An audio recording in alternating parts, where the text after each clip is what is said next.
Back on the sports show with Woody and Les. Chad Brown filling in for Woody today because Woody's covering the Chiefs and Broncos. Brad Evans from Yahoo Sports to talk to us about fantasy. I know you've got a few sleepers up your sleeve.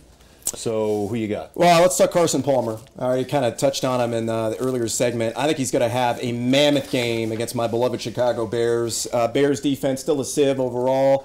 Got to struggle mightily in containing him. John Brown and him are going to make sweet music in Chi-Town this week. I say 300 more yards like he had last week, 2 to 3 touchdowns, similar.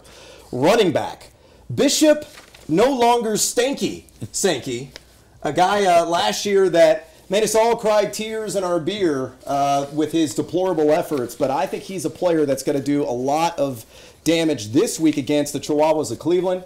The Cleveland gave up 4.56 yards per carry on the ground last week to Chris Ivory and the Jets. Sankey's in a timeshare with Terrence West, but I think there's 75, 85 combined yards and a touchdown there. Cheap option in Yahoo Daily Fantasy, by the way, at $16. Tevin Coleman, another splashy young player, rookie.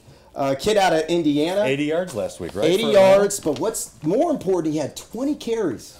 We love volume in fantasy land. Yeah. And I love any running back that faces the New York Giants because they gave up 8.15 yards per touch to that revolving door backfield in the Dallas Cowboys a week ago. Really? Yes, they did. Didn't realize that. And I think Tevin Coleman's got a great shot at getting his first 100-yard game under his belt with a touchdown. I'd like to see him more involved in the pass game, but Devontae Freeman's kind of slotted in that role. So I like him for big numbers this week. Wide receiver, guy that really sucked, for lack of a better term, last week, Steve Smith. Okay, yeah. He's got to get back on the good side of fantasy owners this week. Gets the Oakland Raiders. Big news out of Oakland. Everybody gets healthy there. Yeah, Charles Woodson, hurt. Nate Allen, done. DJ Hayden was the worst cover corner in the league last week, according to Pro Football Focus. Steve Smith goes for 100 yards and a touchdown. Big game for him. And then I'll throw out one more guy, actually two more real quick. Dante Moncrief. Doesn't sound like T.Y. Hilton's going to go. Yeah. Moncrief, 11 targets, 4 catches, 46 yards, and a touchdown a week ago. I hear what you're saying. It's Darrelle Revis. Here's a little factoid about Revis and why the island has sunk to the bottom of the ocean. Okay?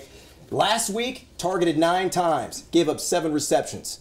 He looked old. That's like a whole season for him. Exactly. He looked old. He looked slow. I think Moncrief, whether he gets him or not, I don't think he's going to get him exclusively because I would see Darrelle Revis involved more with Andre Johnson.